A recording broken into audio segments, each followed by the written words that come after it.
আমি যেদিন সকালবেলা বাজার করি সেদিন সকালবেলা নাস্তাটা কি করি আজকে আপনাদের সাথে অনেকটাই শেয়ার করব। আজকে যখন আমি ঘরের বাহির ঘর থেকে বের হলাম, রাস্তায় নামার সাথে সাথে আমার চোখ দুটা বন্ধ হয়ে আসলো। এত এত রোদ তাকানো যাচ্ছিল না। আপনারা আজকে যারা বাইরে গিয়েছেন তারা তো এই কথা জানেনি কী অবস্থা যে আজকে, মানে আর যদি বেশি প্রয়োজন না থাকে তাহলে আজকে আমার মনে হয় যে কেউ বাইরে যাবে না, এত এত রোদ ছিল বাইরে।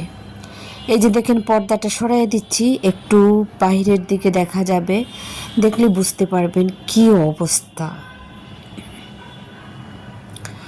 বাজার করে আমি কি করলাম, বাজারের পাশে একটা দোকান আছে, এই দোকানটাতে যাই। যেদিন বাজার করি সেদিন সাধারণত এই দোকান থেকে আমি নাস্তা কিনে নিয়ে আসি। ওদের নাস্তাগুলো বেশ ভালো। আর সবচেয়ে বড় কথা যে যেহেতু সেদিন আমার অনেকটা ঝামেলা থাকে, বাজার করি, তাই আসলে ঘরে এত কিছু করা সম্ভব হয় না। তাছাড়া গরমের মধ্যে নিশ্চয়ই এত কাজও ভালো লাগে না করতে। তো আমি কি করলাম, বাসায় ফিরেই সাবান দিয়ে হাতটা ধুয়ে নিয়ে কি করি যে সবজি যেটা থাকে সেটা আবার আমি একটু গরম করে নিই চুলাতে। আজকে আমি তাই করেছিলাম। এর মধ্যে একটু ধনেপাতা দিলাম, ধনেপাতা দেওয়াতে সবজিটা আরেকটু ভালো লাগলো। ওদের সবজিটা খুব একটা যে মজা হয় তা না, কিন্তু ওই ঠেকার কাজ চলে যায়। এটাও কম কি বলেন, এই ধরনের উপকারটাও তো কম না।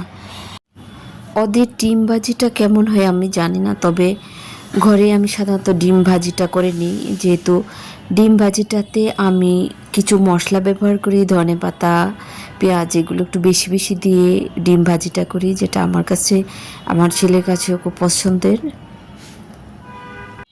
এই তো বিপদের সময় আসলে বাইরের টুকটাক খাবারগুলো অনেক হেল্পফুল আমাদের সবার জন্যই, আমার কাছে এটাই তো মনে হয়।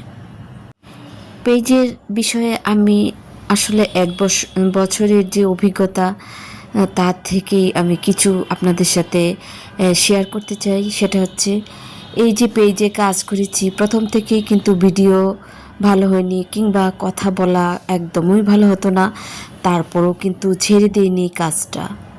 তো আগের যে ভিডিও যে অনেক ভালো হয়েছে এবং কথা বলাটাও যে অনেক ইজি হয়েছে আগের চেয়ে, এটা কিন্তু আমি বুঝতে পারি। আপনারা বুঝতে পারেন কিনা প্রথম থেকে আমার সাথে যারা ছিলেন আমি জানি না তারা বুঝতে পারেন কিনা, কিন্তু আমি আমার বেলা বলবো যে আগের থেকে অনেক ভালো হচ্ছে আমার এই কাজটা।